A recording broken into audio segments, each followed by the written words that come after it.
Toke. Suara itu begitu nyaring sampai-sampai membuat jantungmu berdegup kencang. Bagi sebagian besar masyarakat Indonesia, mendengar suara tokek di malam hari bukan sekadar masalah hewan berisik yang mengganggu tidur nyenyak. Di kepala kita, suara itu langsung memicu alarm ketakutan primordial karena mitos horor yang sudah ditanamkan sejak kita masih kecil. Kamu pasti pernah mendengar mitos legendaris ini. Banyak orang percaya bahwa suara tokek adalah sensor gaib penanda kehadiran makhluk halus. Mitosnya mengatakan, jika suara tokek terdengar sangat kencang dan dekat dari telingamu, itu artinya hantu seperti kuntilanak atau pocong sedang berada jauh darimu.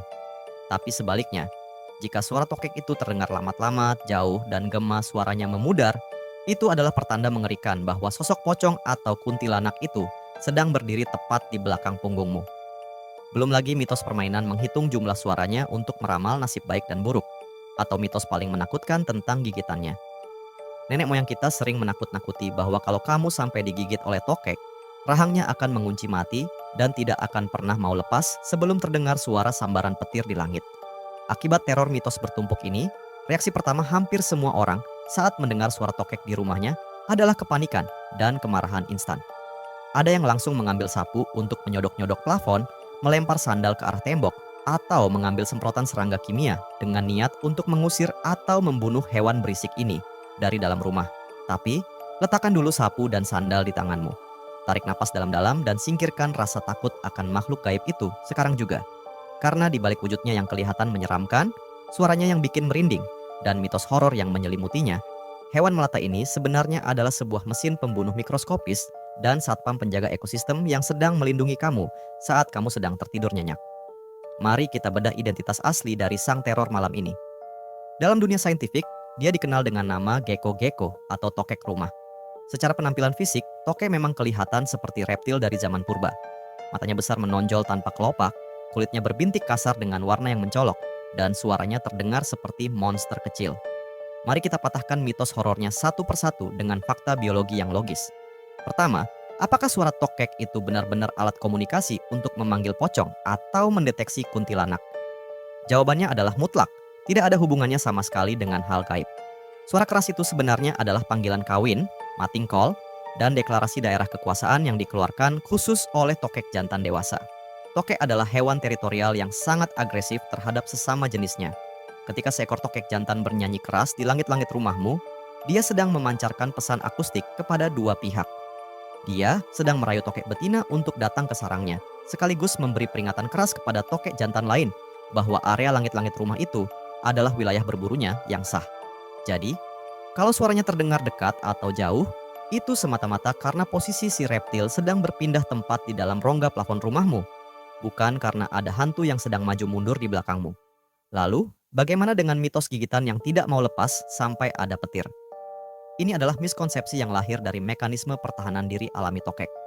Tokek sebenarnya adalah reptil pemalu yang sangat takut pada manusia. Namun, jika mereka terpojok, tertangkap tangan, atau merasa nyawanya terancam, mereka akan menggunakan satu-satunya senjata yang mereka punya. Rahangnya yang berotot sangat padat.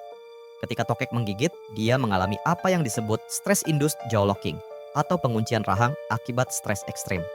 Otot rahang mereka mengalami kontraksi hebat untuk memastikan predatornya kesakitan dan melepaskan tubuh mereka. Mereka tidak sedang menunggu suara petir dari langit untuk membuka mulutnya. Kalaupun kamu apes tergigit, kamu tidak perlu menunggu turun hujan badai. Cukup celupkan bagian yang tergigit ke dalam air hangat atau teteskan sedikit minyak, maka otot rahang tokek itu akan rileks dengan sendirinya, dan dia akan langsung berlari pergi. Sebelum kita membahas apa jasa besar tokek untuk keselamatan rumah tangga kamu, kita harus mengagumi betapa gilanya keajaiban fisika dan biologi yang tertanam di dalam tubuh hewan melata yang satu ini. Pernahkah kamu heran bagaimana mungkin hewan seberat dan sebesar tokek bisa merayap dengan sangat cepat di atas kaca jendela yang super licin, atau bahkan berlari terbalik di langit-langit plafon beton tanpa pernah terjatuh? Apakah mereka mengeluarkan lendir lengket seperti siput? Atau apakah telapak kaki mereka punya karet penghisap seperti gurita? Ternyata tidak keduanya. Tokek tidak menempel dengan lem atau karet penghisap. Mereka menempel menggunakan prinsip fisika kuantum yang disebut gaya van der Waals. Jika kamu melihat telapak kaki tokek di bawah mikroskop elektron, kamu akan melihat bahwa setiap jari kaki mereka dilapisi oleh sekitar 1,5 juta bulu mikroskopis yang disebut setae. Dan yang lebih gila lagi,